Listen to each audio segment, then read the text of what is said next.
Welcome. Thank you for joining us. My name is Catherine Herrick-Levy, and I'm the president of the Alumni Association here at Hathaway Brown School, where I graduated from in 1993. My daughter Nell is in the 3rd grade at HB, and we are especially grateful this year to be able to drop her off at school in the safe and happy environment that HB has carefully created. We are so pleased to welcome you to the premiere of our HB Alumni webinar series, Listening and Learning for Life. Our Alumni Council is composed of a great group of HB alums who spend time planning our events and guiding our community. And about a year ago, at our first fall meeting in the reception room, which is now under deep construction, we discussed new ideas for engaging alums, especially those who live outside of Cleveland, many of which are on this call. And a few members mentioned the idea of a webinar. We sort of thought, that sounds good, something a little new and different. Well, little did we know, fast forward 6 months to March, and alas, Zoom meetings, webinars, and podcasts are now a driving force when it comes to virtual engagement at schools, and frankly, one of the only ways to communicate right now, but it's been extraordinary. So that leads us to this new series, which we are so excited about, as we can all come together as an alumni community a few evenings a year online and listen and learn from a fellow alum. Our HB community has come together in ways we never imagined during the pandemic, and tonight we are pleased to connect so many of you. I'm delighted to be joined by 4 HB women tonight: our head of school, Fran Bisselle, Director of Alumni Relations, Dana Lovelace Capers from the class of 1986. Dana has 2 daughters at HB, Tara, who is a senior, and Lindsay, who is in 8th grade.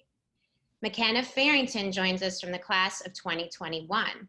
McKenna started at HB in the 7th grade, and she is running on the cross-country team, which we are very glad is happening this season, and they're actually doing really well too. McKenna is one of the presidents of the Black Cultural Awareness Club. And our special guest is Stephanie Sims Brown from the class of 1988. Stephanie is a family physician in the Baltimore area. She has been practicing for over 20 years. And recently she expanded her wellness focus to include physical and emotional healing. She became a life coach due to her desire to create a safe space for women. Her niche is focused on women because of the support women have always given her. In May of 2020, Stephanie launched SOAR, which stands for Sisters Overcoming and Rising. It's a platform that includes a radio show, a podcast, virtual community, and so much more. Stephanie is active in her community and a wife and proud mother of 2 boys. So it's a pleasure to welcome all of you here tonight. Thank you. And I wanted to mention that we are recording this, so we will have questions and answers, and we welcome you to speak now, Fran. Great. Thanks, Catherine. And thanks to the Alumni Council who got this great idea started. Great ideas bubble up, and we're grateful for the advice. So we're going to launch right into it. And I'm so glad, Stephanie and McKenna, you can join. I would just love to hear from your perspective. What does sisterhood mean to you? It certainly is the anchor and the bedrock of who HB is. And I would really welcome what it means to you today. Thank you, Fran, and thank you for having me. This really is a wonderful forum for alumni to come together. Sisterhood means us having a support system. I think that's the number one thing that comes to mind, which is critical. It's been critical to my personal and professional development, and I think for all of us that's true. But it is also critical during challenging times like the ones that we're experiencing now. It also means having an unbreakable bond. Sisters, you don't typically get to choose your sisters. You either get sisters because you were born to the same parents, or you experienced something together at a particular time, or you joined an organization that caused you to be sisters. So it's a bond that's created that's not broken. You may have an ex-friend, but you won't have an ex-sister. So I like the fact that it lasts a lifetime. And you don't have to be best friends or agree on everything to be sisters. But for me, the constant nature of sisterhood means that it is an anchor that I can return to during times of uncertainty and chaos, which is definitely what I feel like we're experiencing now. And even though I haven't talked to one of my HB sisters in years, I know that if I move to a different city or I embark on a new adventure, that I can pick up the phone or send a message and ask their advice. And 9 times out of 10, they are more than happy to give it to me. I don't have any biological sisters, so really my first experience with sisterhood was at HB. And the experience was far from perfect, as we were far from perfect ourselves. But there was something about the ideal of sisterhood that I fell in love with at HB. And I have been in pursuit of it ever since. I've sought out sisterhood in almost every area of my life, whether it's church groups or community organizations, sororities, any way that I could, I've sort of sought out sisterhood. And what I love about it is that I feel that women are more powerful than the world really wants us to know that we are.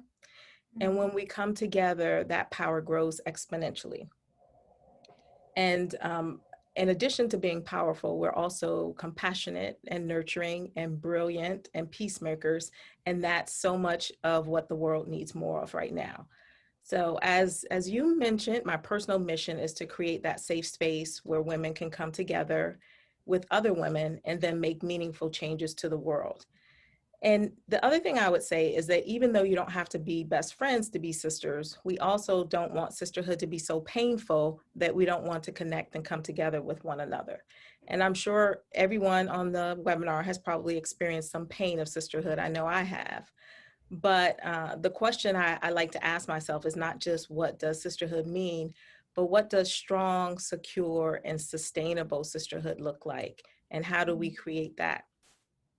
And when I reflect over a lifetime of friendships and trying to create sisterhood, since I've been on this pursuit for my entire life since I left HB, I discovered that there were some key truths. And I like to think of them as the 3 S's of sisterhood. And these 3 elements were always present in any thriving friendship or relationship that I had. And in any relationship that didn't work, one of these S's was out of balance. And even in those relationships that I went to reconcile after either I messed up or they messed up, addressing at least one of these elements was crucial for reconciliation. And so the 3 S's for me are safe space, self-reflection, and showing up. And I can, if it comes up later, I can talk a little bit more about those, but I'd like to let McKenna answer. Yes, I 100% agree. Similar to Miss Brown, I don't have any biological sisters. So HB really taught me what it means to be a sister for someone else. And I'll forever be grateful for that because your sisters at HB will be lifelong friends and people you can count on. And it just really fills my heart with just a lot of joy and happiness because we go to school together, but it just doesn't end at school with after school activities and just things such as sports or theater. We're able to create bonds that really just show you what meaningful friendships are for and what they can benefit. Like thinking back to all my friends or the first day of school, I felt like a stranger, but as the year progressed, like you really do become sisters with your classmates, and it's something I'll forever be grateful for. I think sisterhood it'll allow you to grow and progress with your sisters as well, because it always starts kind of like a fragile new friendship, but the more you get to know your sisters, the more of value your friendship becomes with them. And I encourage like anyone who just doesn't really know where to go or to rely on, just always give a friend or a sister a call because you never know what they're going through, and being there for a sister is something that you'll always remember, or that person will always remember you for. Those are great answers. If I can add 2 things, I remember being a mom and thinking I needed a network of moms because at any point I have a kid that's sick, I'm going to find another mom who's going to take my kid to what needs to happen. And I used to say it's almost like you have like chips in the bank, but I think sisterhood, you don't have chips, right? I mean, it seems to me that it doesn't matter that exchange that if I do something, you do something next. It just is deeper than that. And that it all works out in the end even, but it's not always, always balanced, that there's an ebb and flow to it all. unlike you, I have 11 sisters. And so I grew up with a varsity sisterhood. I can take a shower faster than anybody. And I think it's partly because we knew there were sisters in line. But I think I would just add one thing, which is you can, in a sisterhood, with a friend that you can be really vulnerable with, and open up at that space. So that safe space, Stephanie, that you talked about, and McKenna, you were saying, you kind of grow with that person, or you kind of grow up. It's that enabled to be vulnerable that I think is so sacred. I think when you're at an all-girls school, you're vulnerable too, when you might be writing a paper or giving it your best, and just, and you're out there in a way that perhaps, and you care about it, which is important. So that's a great answer. Dana, would you add anything to that? Or Catherine? I think that your answers are all really fabulous, because you're right. It's ultimately about connection. And the one thing I think about sisterhood versus just people, acquaintances, is that your sisters love and appreciate you and take you back even when you mess up or they mess up. It's really about, a connection that's not bound by just doing right. You make mistakes, and your sisters love and appreciate you, and you don't always get along. And like Stephanie and McKenna, I grew up as an only child too, and so HB, those were my girls, so that's important. Catherine, would you add something to that? I loved what you said about you don't really have to expect anything from your sisters. Often you're right that there's sort of a tit for tat, like we owe them because they drove somebody home from school, but it's not the case with at least with, I think, all of us with our HB friends, with the sisterhood that we have. Yeah, that's good. The next question I have is, what is the best piece of advice a sister has ever given you? So something that you received perhaps from somebody else that you needed to hear at that moment. Stephanie? I've received so many good pieces of advice, so I'm trying to think what the best would be. I guess what popped into my head was one of my sisters told me, you don't forget that you have resources. So don't struggle alone. Don't feel that you can't reach out. Because I think sometimes if we're going through things, we may not want to burden our sisters, or we may not want to, admit, we might feel ashamed. But I think the purpose of sisterhood is that they're there for you no matter what. And you should never forget that you have resources. That's good advice. McKenna? One piece of advice, I remember this from, I think it was orientation of my 7th grade year. And I had done a lot of research on HB because it was a totally new environment. But one thing I remember my advisor told me is, don't be afraid to try new things. HB provides so many different outlets and opportunities to discover what interests you the most. And I was just encouraged to really just explore the school and find what interests you. Like, we have so many different programs, like the STEM program or the different sports and theater.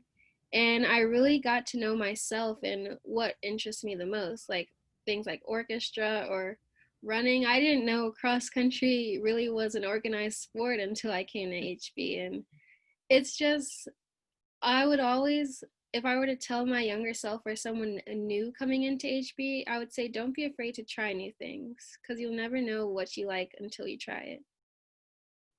That's good advice. I think Emma Weber might have also given that advice too in her convocation speech. Dana, what would you add? I think that the best thing that a sister has ever told me is that you can do it. I think that sometimes, we doubt our own ability to do something, or we can't see the forest for the trees. And to have somebody say, I know you can do this, you might not know you can do it, but I know you can do it. Or I've seen you do it before, sort of reminding you. So that encouragement, I think, has been the most important thing I've gotten. Yeah. Catherine?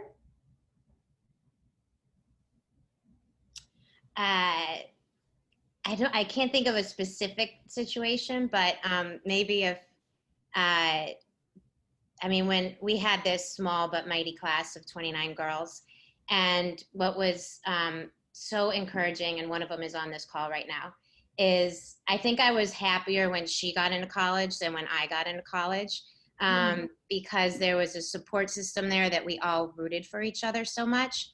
And it, I think, taught a life lesson, and I try to teach it to my kids that, like, don't try to rip on the tough part of somebody, but always look for the great part of somebody. And that's what HB really taught us with sisterhood, and encouraged us to do, was to root for each other. And I think that's rare.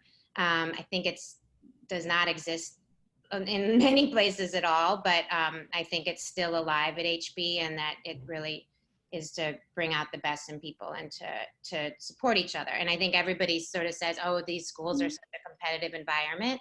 But at the same time, you're competing with each other, but in a greater way of competing to all move ahead together. Yeah. I guess not that a sister had to tell me this, but that just raw honesty, when you can be really honest with somebody, how I've always received that has been really helpful. Whether it was a little stinging at first, I remember a mentor telling me once that I was not the top choice, I was the second choice, and it was because I didn't have great relationships with my colleagues. And I was like, oh gosh, that really hurts. But had that person not told me, I wouldn't have been able to grow into that. So I always found that honesty is that whatever that honest feedback loops are really important. But then I would also say, somebody said to me once, and I think maybe I was being too demanding of a friendship. The person said, Fran, we're all just walking each other home. And I thought, okay, yep, that's what we're doing. We're all just walking each other home. We got to give each other a little bit more room to fall down at times. And I guess maybe, we all have high expectations for ourselves, and you kind of transfer them onto somebody else. So a happy reminder that we're all just walking each other home was something I needed to hear. An honest piece of feedback again, right? Fran, someone mentioned in the chat too, iron sharpens iron, right? Yeah, exactly. Yep. And Fran, also what you just said about the honesty. I think when I think about self-reflection, when you are a person who's able to self-reflect, then even when your sister gives you feedback that hurts, you're able to kind of take it in, give it a little while, but then reflect on the fact that it can be true, and then you can allow it to help you grow. So I think that's a great example of being somebody who's able to self-reflect. Yeah. Yeah, it's taken some practice, Stephanie. I've had some practice on that. Well, and that you do have to practice these things, right? Which is why you need sisters, which is why you're not going to be perfect, right? I mean, in many ways, we're reinforcing the same thing over and over. All right, next question. When you look into the future, what piece of sisterhood do you think the world needs more of right now? Now, I know, Stephanie, you've already kind of answered that. You said compassion. You've said peacemakers, and of course, women, brilliant women. But what else would you say? Right now, when you look at the world, what piece of sisterhood do we need now more than ever? I think we need sisters who are willing to speak up and use their voice, because there are so many women around the world who are being treated unfairly, and there's power in our voice to be able to speak up for them, for us to be able to advocate for them and advocate for each other, whether that's women across the world who don't have an education and who aren't allowed to get an education, or women in this country who feel oppressed or discriminated against for any reason. I think as sisters, we are our sister's keeper, and that solidarity and that support and that advocacy for each other is something that the world needs more of. Yeah.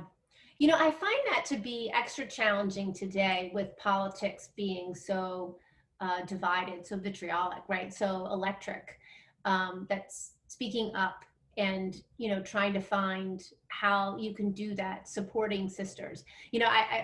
Actually, one of the HB women introduced me to the Matriots, which is a group of females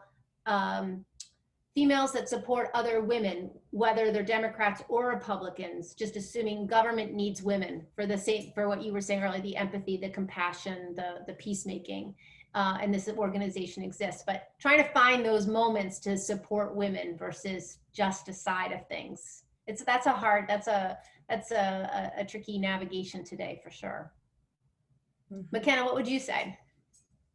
Well, I would think the world needs, like, women should have more compassion for other women, and just kind of this ongoing wave of feminism, I think, is really beneficial because it's kind of never been done before until today. And women are truly magical, and we can teach each other so many different things, and just to lay everything on the table and allow us to just be accepting of one another is something the world should continue to do. That's great. I totally agree, McKenna. And I think that, I think empathy, empathy, being able to understand that we are all dealing with different things in our lives. And I think if as women, if we can model being empathetic and speaking up for each other and for ourselves, I think that will go a long way. Catherine, anything to add? Yeah, I think tolerance sort of goes into that same category of, especially right now, especially in the next 6 weeks. I think there's just this tendency to just this attack politics or just attacking one another's views. I think there's a sense of civility that's gotten so lost in the last 10 years, and it does seep in, I think, the younger and younger you are, because there's so much more exposure for girls and boys on social media, and sort of hate speech and just a lot of things that kids are exposed to that we were never exposed to, and just this ability to just say it so easily and quickly and get it out there publicly. And I think so a sense of tolerance, a sense of civility, and I think what HB just tries to drive home day in and day out with its youngest kids, boys and girls, to its oldest girls, is just the good old-fashioned kindness. And every school year, I feel like we keep going back. We have the themes of the built to last, but really the kindness of spreading kindness. They have one in Prime right now, spread kindness like confetti. And I think that goes into this world we're living in of just, it's just a better route to take. It's just like your point, Fran. It's just we're all in this journey together. We're all swimming upstream, and it's just better to take a kindness route. A friend of mine was at the BP station at Fairmont Circle yesterday, and two men got into a fight about the masks, and her children were in the car, and they didn't want to wear the mask, and the woman said they couldn't line up, and it turned really bad really quickly, and she just thought, what are we doing here? And it's sad how exposed our kids and our high schoolers are to so much nowadays. Yeah. I do hear some sisterhood inspirational stories and moments too. And I bet in your coaching, Stephanie, I'd love to hear some stories of inspirational moments or coaching moments that really are the quintessence of sisterhood. Yeah, I wanted to just add, when you said that in our political climate right now, it's difficult to kind of come together. I think that as women, we do that so much better than men do. And I think that our political climate is sort of where it is because of a lot of choices that men made, because there weren't a lot of women involved. And so we really have a unique opportunity to bring what we already naturally do. Because if I think about my HB sisters, we don't all have the same political views, but we find common things that we do have in common to bond over. So we have the ability to do that. So I think we have the opportunity to kind of bring that into the political atmosphere. And when we use our voices, we can do that with that empathy and with that compassion and with that tolerance. So that's a good question. quintessential examples of sisterhood that I've experienced through coaching. It's really interesting because I coach some men, but I mainly coach women. That sometimes, I have a complimentary session with somebody that I've never met before, but within that 30-minute session, we have found at least 7 to 10 things that we connect over or have in common. And I think that is just the nature of sisterhood and being women. I think that when you're open to find those connections, that you will find them. And so after a 30-minute conversation, usually the person feels connected to me in a way that they would never have expected to. There may have been 1 or 2 things that they thought, oh, this might be somebody that I can work with. But I think that when both parties are open and you just openly have a conversation, that you can find those connections. I just had to get to know you with somebody that I probably wouldn't say I had very much in common with at all. She lives in a different state. She has different sexual orientation. She has different spiritual beliefs. But we had this get to know you conversation. At the beginning, I was like, well, I'm not sure if we're going to have much in common. But by the end of it, we connected and we found ways that we could collaborate and work together. And I think that was pretty amazing. Being open to finding the similarities. Absolutely. McKenna, what would you say? Have you seen any inspirational moments of sisterhood recently, perhaps on the cross-country team or in the Black Cultural Awareness Group? It's been, especially in the cross-country team, I didn't realize how much I had missed that sense of community and coming together with friends, because I'd been stuck in quarantine for so long. It was almost like a relief seeing all the different grades, because it's not just my senior friends. I get to connect with incoming freshmen and just getting to hear how they're adjusting to the new school year, maybe even coming from different schools. It's really been just refreshing to come together in a responsible way and just getting to know new friends and new girls at school. It's neat when I think seniors do have a power, right? And when you talk to the freshmen, it's like, oh my gosh, the senior talked to me. And you forget you have that power in high school, right? Or that people look up to you. I bet many of those moments you actually create with your leadership. So how about you, Dana? Have you seen any good sisterhood moments recently? Absolutely. So it's fun because the middle schoolers have been back full time now. This is, I think, their 2nd week. But what has also been neat is to see faculty and staff come back and to see, colleagues. So, female colleagues see each other and, we bond as well as the students do. And to see and to hear people say, oh, I've missed you. It's been so long. And just to see everybody gather back and say, I overheard a conversation.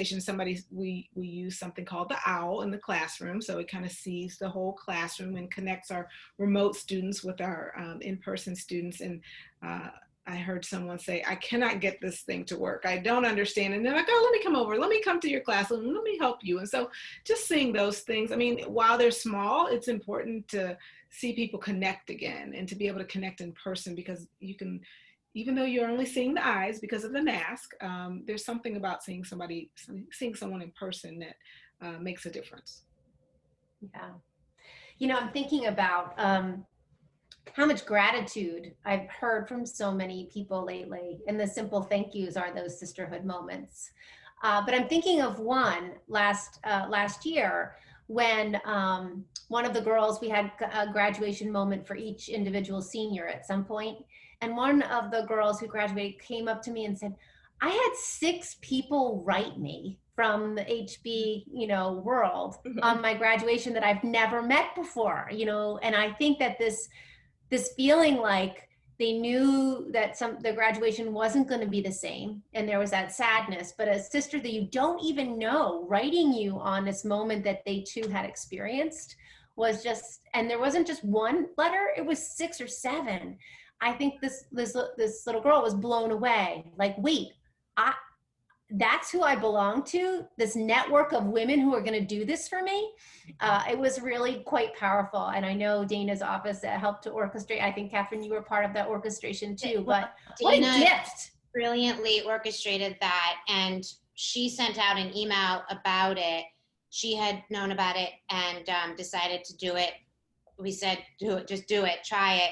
And I think, Dana, within an hour, you had 250 like slots filled of how many letters you needed from alums. So it was.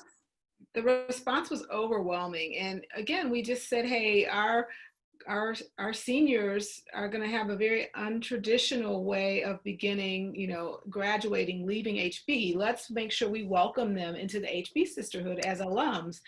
And the response was overwhelming. And like Fran said, our girls received 6 letters each, that we had that much response. And so that tells me that our sisterhood is so strong, because we had responses from alums, in their 50s, or the classes and ending in 50s, as well as recent grads the year before. Everybody wanted to support their HB sister. And that was really special. It was a special opportunity and moment for us.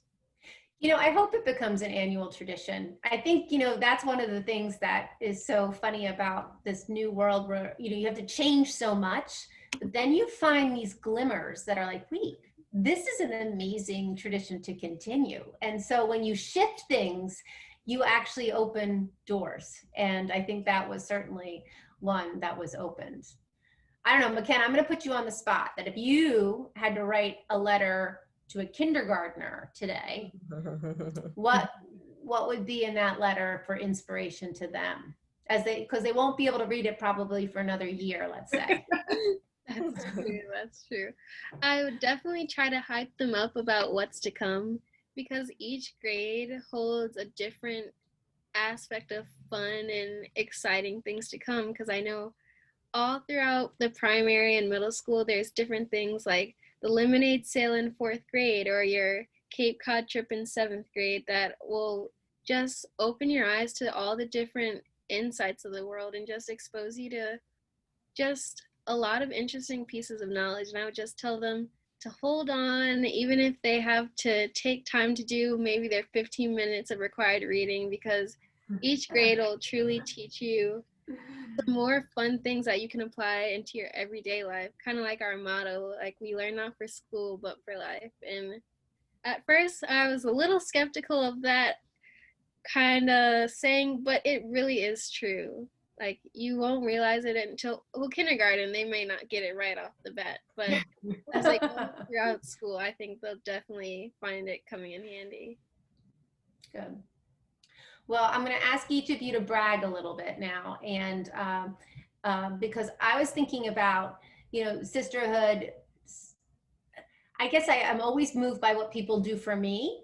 And one of the things after the letter writing campaign, I wrote a letter to each one of my sisters. I'm a good letter writer. And so I thought, what's the gift that I have that can continue this cycle of sisterhood beyond just being inspired by great, amazing alums who made this moment even more spectacular for our seniors last year. I took a little piece of that and spun it my way. But what would be one of the gifts you have that you create sisterhood for others that you have, that you do naturally? Stephanie, I'm gonna start with you. So I think that one of the things that I do, I'm one of those people who likes to show up for my sisters. And when I show up, I'm very present. I don't necessarily like talking on the phone, but when I'm present, I'm fully present and fully engaged for that person. And of course, now we're in a virtual environment, so we can't necessarily show up physically as much as we could. But I had the opportunity to show up for one of my friends recently. She wrote a book, and I had sort of been with her through this journey of writing the book. And it was a very personal book. So it's kind of like going through a process of birthing a baby. And she had a book launch, and she wanted to have like a tea party book launch. And she wanted women from different stages in her life to be there. I was scheduled to work that day, but I was able to kind of trade and get off to be there for her. And that day I was just very intentional about just being there for her in whatever way that meant. So, just being mindful to not call her when I knew she would be stressed, like right before the webinar, but to also call her at the times that I knew she might need encouragement, and to, be present physically on her Zoom call for her book launch, and then to give her feedback and encouragement in the days after. But I just was very intentional about being present and being there for her big moment and making it all about her. Because I wanted to ask her some things that would have made it about me, but I refrained from doing that because I knew it was her moment and I was intentional about making it about her. Yeah. How about you, McKenna? What gifts do you have that you create sisterhood? You can brag a little bit. Get used to it. You're going to have to do a little of this when you're applying to colleges. So I think my ability to just kind of be positive and kind of hype them up. Like on my cross country team, I really try to encourage my teammates to just keep on going, because we all have it inside of us. We just might need someone to bring it out and pull it out of us in our time of need. And I would just try to offer my encouragement, because I think there's always something that we can kind of appreciate and have gratitude for, and just pulling it out in harder moments can be tough, but as long as you're there for someone and really show them that you're there for them truly, can really bring a smile and encourage them to keep on going. Yeah. Dana, do you have any? That's great, McKenna. I think that's great. I think for me, it's about asking people how are they, asking them how they're doing, and being transparent and sincere and authentic, because I really mean it. Having that nurturing leadership style where it's, I really do care about you. And yes, we need a task that needs to get done and we have a goal, but, I care about you as a person. And so I try to model that, and I try and, encourage my girls to do that, to take a breath and just ask, how are you? And mean it, Yeah. It's good. Catherine? Well, I've had a little help, because it just happens that my closest friend that I started at HB with when we were 3 years old in pre-K is on this call, and she's been texting me. So she actually sort of gave something that I can hang on to. But I was going to say that I always consider myself a connector, that whether it's today a friend of mine is selling our house and I think I have a buyer for her, or a dear friend is, lost 2 girls this summer. I've been, helping her connect with various people in town to make it through the summer, all different ways of connecting. But my dear friend Sarah Wolf said, "You do so much, but I know that you always capture memories and remind us about our HB connections and our journey together and what is so special about our group. And you are like our memory keeper. That is true of HB and of all your friendships in general. Like my 30th birthday book. You do that for everyone." I happen to make Sarah sort of a 30th birthday book from her age 3 to 30 years. So I always try to add some light in people's lives a little bit, or connecting them to things that are always fun and create laughter and friendship. What's so beautiful is that we all have different things that we bring to sisterhood. I guess that's why we all love it, or our lives have been enriched, because it's not the same gifts that we give that we get, and it's all so connected. So perhaps we'll round this up, and I'd love just some last parting words from everyone as to kind of, maybe just a moment of summary of of sisterhood and you and what you hope for this year with regards to personally your journey in sisterhood. Hey, Fran, we do have a question if we have. Oh, good. We do. We have questions. Yeah. So someone says that I'm just going to read it. It makes it easier. "I love the idea of being our sister's keeper. On the flip side, some of my most painful moments in life have been when sisters have not supported me. Stephanie, in your coaching, how do you recommend reconciling these moments, resisting the urge to just ex-sister them? Ex-sister them." That's a great way to say it. Yeah, that is a great question. And I think most of us probably have had that question at one point or another, because as beautiful sisterhood is, the people who are closest to you also have the power to hurt you the most. And so the way that I like to deal with that is to just recognize that most likely the sister that hurt you was hurting themselves, and they did the best that they could at the time. And so just forgiving them. And even if they haven't done the work to be able to be a better sister, you being able to forgive them releases you from that pain. Hopefully they have done the work and they are able to be a better sister. And you can tell if they have those three things that I mentioned earlier, which is they are able to create a safe space for you, they're able to self-reflect, and they are able to show up. So if they're able to do those things, then once you forgive them, you can try to reconcile with them. If they're not able to do those things, you forgive them, and then you let go of that pain and you just move forward and make a new sister friend and continue to make more sister friends, because the benefit of sisterhood far outweighs the pain. I don't know where McKenna went. I hope she's okay.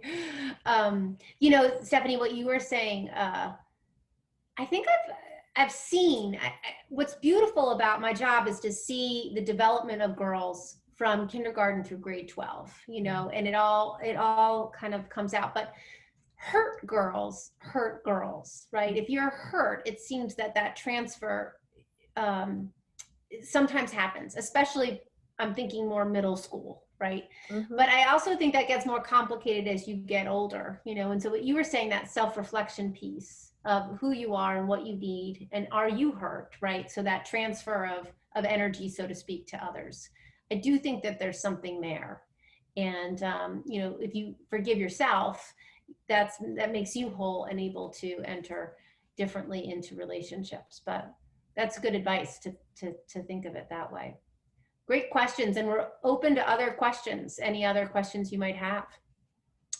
Catherine or Dana, any thoughts on that? I think that, Stephanie, that answer is just so on point, because I think too, allowing yourself and your sisters room for growth. I think, recognizing that where someone is, like you said, Fran, in middle school or high school or somewhere else in their life isn't who they're necessarily going to be when they grow up. My middle schooler and I had a conversation about someone who she's not friends with. And so we had a conversation. She's like, well, I wasn't really close to that person. I don't really know that person. I said, but you only knew them at this point in time. You don't know what your relationship with them would have been later, if they were still going to school with you, or, if they would have been your friend later. You don't know, but because you have to give them room to grow, just like they got to give you room to grow, because you're not who you're going to be forever at any one point in time. And so allowing room for growth, I think, is important as well. Let's see. I think, Dana, that's a huge point with HB. And I think something, their high schoolers have a tendency to create cliques, and sometimes there's resentment when you're growing older. And then there's like a point where you turn, 35, 40, 45, and you're like, these were actually great people and I want them in my life forever. And I think it sounds elementary, but I think things like Facebook and these things that cause a lot of concern in the world, but also beautiful ways of connecting later in life and sort of getting over, maybe grudges is the wrong word, but you weren't like that close to that person in school, but then you somehow reconnect based on, you might live in the same community again or something like that. I have reconnected a friendship from HB. We weren't very close at HB, but now we're only about 20 minutes away, and we now talk almost every day. So there's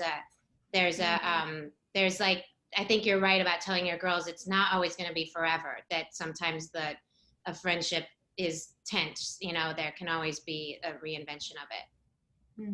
Yeah. And another thing that I've noticed that is helpful is going to reunions, because coming to reunion every 5 years, you get to kind of see the growth of that individual, and you get to see them at a new phase of life, and you have the opportunity to form a new relationship.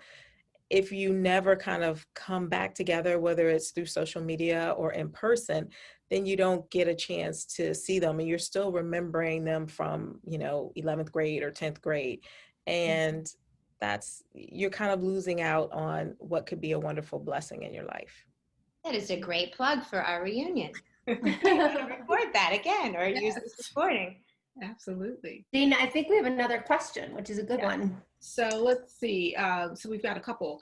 So as much as I'm grateful for my network of sisters, I often hesitate to reach out for support, especially in times like these when we're all going through huge amounts of challenge and stress. How can we as sisters draw on our network without over tapping the emotional resources of others who may also be struggling? Wow. That is a great question. I love that question. And I think we all are very cognizant that everybody is going through this. But the thing that I've noticed is that everyone is going through it differently. Like I'm still working on the front lines, seeing patients in addition to having a business.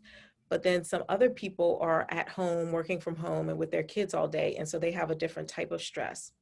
So I would say, don't don't already figure out that they don't have the resources to help you, because listening to you and talking to you and getting a chance to help you can help them feel better. I know that when I give advice and when I give support, it actually gives me a boost of energy. So reach out, and more than likely, they're not experiencing the exact same thing that you're experiencing. So they'll have a different take on it, and it probably won't stress them in the same way that whatever you're going through is stressing you. So don't forget that you have resources. They're there as a resource. And then as sisters, we have to be honest. If we don't have the capacity, we have to be able to say, I hear you and I'm not able to support you in that way right now, or this is how I'm able to support you, and just have boundaries around how you're able to support your sister in that moment. Great. I remember going through a time in my life where it was hard to ask for help, right? And even though I have 11 sisters, maybe that's why, because I needed the sister that wasn't a sister kind of thing. But I remember and I'm not deeply religious today, but remember from my childhood growing up, this Good Samaritan story that people have where the Samaritan, comes to the rescue. And one of my friends said, there's two people in that story, and that's what makes it brilliant. Somebody needed the help. There was a lot of courage to ask for help, maybe more than the courage to actually help. Mm-hmm. And, Fran, I know you have courage. And I remember thinking, oh, I do have courage. But it was just one of those moments to realize that sometimes the need to be needed is equally as important as the need to need, right? And I think that I really hadn't seen it. I thought of it being burdening versus actually being beautiful. And it was a really helpful, honest sister moment who told me this. But I remember being profoundly affected by that anchor, that there are two people in the story. And I was like, okay, that makes sense. Wow, that's really profound. I never even thought about it like that. You're right. There's two people in every situation. Yeah. So we have, I think, do we have time for another question? Yeah. Okay, so as McKenna mentioned earlier, there's something special about connecting with HB sisters of all ages. How would you all say that HB alums connect with multiple generations of HB sisters now, and how should we continue that connection of all different HB generations? One of the hardest questions asked by an HB lady. And our year working. That's right. That's a current student who wants to know. I love it. It's great. Catherine, what about your thoughts as the president of the Alumni Association? Well, this year is obviously a bit unprecedented. So, something like this forum is not something we often do. So to have, many of you are not in Cleveland. I think that's our struggle sometimes is we focus. I don't know, Emma, if you're in Cleveland, but Emma's in Cleveland. Okay, Emma's in Cleveland. So we have our alumni council and we plan, let's take 2020 and 2021 away. We have great events throughout the year. We have dinners, we have a happy hour, we have events at the school. We'll probably have a lot of fun events at the school as the new school is the classic buildings being rebuilt. We'll have new spaces and areas to entertain HB alums. Our reunion is very special. It's a great way to come back, and you can come back any year. It's not just your reunion year. And so a lot of that is on hold right now, but we also are really focusing on sort of micro ways to get together in Cleveland, smaller events like pop-up type of events where like a play date on a playground if you have young children, or just being a little more deliberate. A flower arranging workshop with a group of people interested in flowers, or a class that a class that we've done it with our sort of legendary HB teachers, like a painting class with Mr. Morse. We've done tours of the art museum if there's a special exhibit. We did last year. Mackenzie Makepeace is the one of the leaders at the new Van Aken district, and we did our actually alumni council upstairs, and then we met. Really, every alum in Cleveland and beyond was invited to meet afterwards for drinks. So that was a really good example of our sort of broadening the generations. And we really have at all of these events had generations from the class that has just graduated to a much older generation. The ways that the older generation gets, the reunion is a really great way for our generations to get involved. The class of 1950 become pen pals with the third graders throughout the year, which really sparks some meaningful relationships. And then Mona, thank you, that the letter writing, I think, is a wonderful way that I think we can hold on to a tradition like that. We also have Alumni Fire, which is a networking app that we're really starting to grow. And then there's just general networking. And you see me on this call, Dana, Elizabeth Falco is going to be the next president of the council. And we are always game to, actually Elizabeth and Pauline Marting, who are both on the council, Dana and I connected and realized they went to the same college. And so there's always career opportunities there. Clark Leslie, I think, is on this call, who's back as director of development, who knows so many alums. And I remember back in the day, I was living in New York and Clark connected me to an alum named Jess Van Wagenen. I ended up, we started talking about careers in New York, and we're very close friends here. So Clark and Dana and Fran and I or me and so many of us, Helen, are here to connect you. So sometimes it's a little less official and a little more organic of just asking us for help. If you need a job in a certain industry, we really have that. We have that capability of just our history at the school, all of our shared histories. And to bring that happened the other day, actually, Catherine, where I got a phone call from somebody and said, "Oh, is this Dr. Bisselle?" I'm like, "Yeah." It was somebody from the class of 2010, I think, 2010, who was in chiropractic college and wanting to network. So actually didn't want to talk to me, wanted to talk to Dave, which was great. And I think that if you're an HB lady, pick up the phone if you know what you want to do and where you want to go, because there is a lot of HB ladies ready to help. And that certainly is about college or career or even just personal. Absolutely. And one of the things that we've done, Emma, too, is that we've tried to connect, as Catherine said, students with alums. And obviously this year is a little bit different because we can't necessarily have a bunch of people on campus, but we can continue to find virtual ways like this. We have something called Dinner with 12 Sisters that we usually do, and I think we can figure out how to do that virtually, where we invite alums to meet with juniors and seniors over a meal. Like Catherine said, we have the pen pals. We also do something called Middle School Alumni Spotlight, where we bring in alums to talk to the middle schoolers, almost like a mini career day. And Sharon Baker and I, the director of the middle school, have already talked about we're going to continue that virtually. So we do look for ways to connect students with alums, because as students, you are our next group of alums, and we want you to feel comfortable. We want you to feel welcome. We want you to know that we're here to support you, and that you know, as you become an alum, it's not like I mean, you have all the rights and privileges and associations and great things of being an alum as soon as you become an alum. It's not like you have to wait for your 5th reunion before we recognize you. You are an alum and an HB sister, but likewise, you're an HB sister as a student as well. So.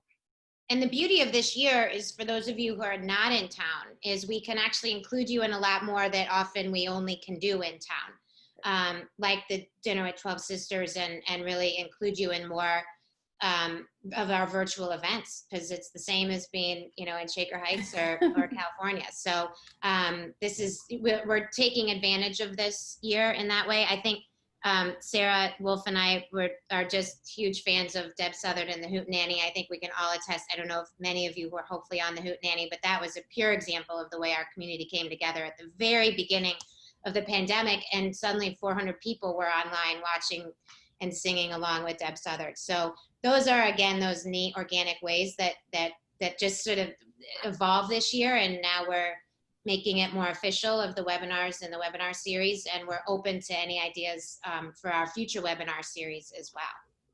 Great. So we're at almost 7, and I'm going to give Stephanie and McKenna the last 2 words, or the last parting words for this great first webinar on sisterhood. So Stephanie. So my parting words would just be that to embrace sisterhood and all of the many facets that you have in your life, and to be a good sister yourself, because when you're a good sister yourself, you attract other good sisters. To forgive if a sister has wronged you. We all go through different phases in life, and we all could use forgiveness, and we all can give forgiveness. And just continue to see your sisters as a resource, and reach out and give some love and some support. Great, good advice. Yes, McKenna. Since I'm still in high school and it's my last year, I would definitely say reach out to sisters who you haven't seen in a while, because you never know what relationships you might miss, and just letting your other sisters know that you're there for them as well. I know it can sometimes be hard, especially given the circumstances, but we have so many technology nowadays that we can just, a simple call or FaceTime would just brighten up a sister's day, and just be open to making new relationships, because you'll never know who you might see down the line and at a reunion somewhere. Just know that each sister will remember you for what you've done for them, or just being there as a friend. So yeah. That's great.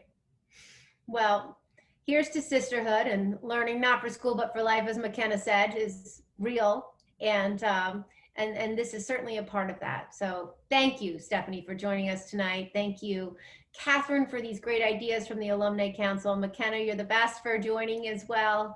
We're signing off from Hathaway Brown. Thank you, everyone, for coming this evening. Thanks, Dana, too. Thank you. Have a good night. Thank you. Good night.